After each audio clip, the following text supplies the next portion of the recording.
మాజీ MLA Jitendra Goud camp కార్యాలయంలో 2 రోజుల పాటు పండుగ వాతావరణం. ఎన్టీఆర్ కు ఘన నివాళులు. పార్టీ బలోపేతంపై కీలక చర్చలు. ప్రజల కోసమే టీడీపీ పుట్టింది, ప్రజల కోసమే పనిచేస్తుంది అన్న మాజీ ఎమ్మెల్యే జితేంద్ర గౌడ్.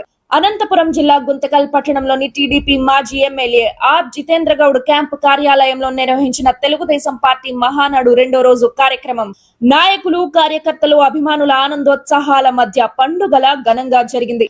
గ్రామాలు, పట్టణాల నుంచి భారీగా తరలివచ్చిన పార్టీ శ్రేణులతో క్యాంపు కార్యాలయం కిక్కిరిసిపోయింది. ఉదయం 10 గంటలకే కార్యక్రమాలు ప్రారంభమయ్యాయి. మహానటుడు, టీడీపీ వ్యవస్థాపకుడు ఎన్టీ రామారావు జయంతిని పురస్కరించుకుని ఆయన చిత్రపటానికి పూలమాలలు వేసి ఘన నివాళులు అర్పించారు. అనంతరం మహానాడు కార్యక్రమాలను ప్రారంభించారు. ఉదయం నుంచి సాయంత్రం 6:30 వరకు వివిధ అంశాలపై సమావేశాలు, చర్చలు, పార్టీ భవిష్యత్ కార్యాచరణపై సమీక్షలు నిర్వహించారు. ఈ సందర్భంగా మాజీ ఎమ్మెల్యే ఆర్ జితేంద్ర గౌడ్ మాట్లాడుతూ, ఎన్టీ రామారావు పార్టీని స్థాపించిన రోజు నుంచి ఇప్పటి వరకు తెలుగుదేశం పార్టీ ప్రజల సంక్షేమం కోసమే కృషి చేస్తోంది. పేదల అభ్యున్నతి, యువత భవిష్యత్తు, రాష్ట్ర అభివృద్ధి పార్టీ లక్ష్యమని పేర్కొన్నారు. ప్రస్తుతం ముఖ్యమంత్రి నారా చంద్రబాబు నాయుడు ప్రజల సంక్షేమం కోసం, యువత ఉపాధి కోసం, రాష్ట్ర అభివృద్ధి కోసం అనేక కార్యక్రమాలు అమలు చేస్తున్నారని తెలిపారు.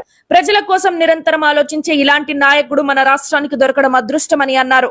రాబోయే రోజుల్లో కూడా పార్టీ విజయమే లక్ష్యంగా అందరూ కలిసికట్టుగా పని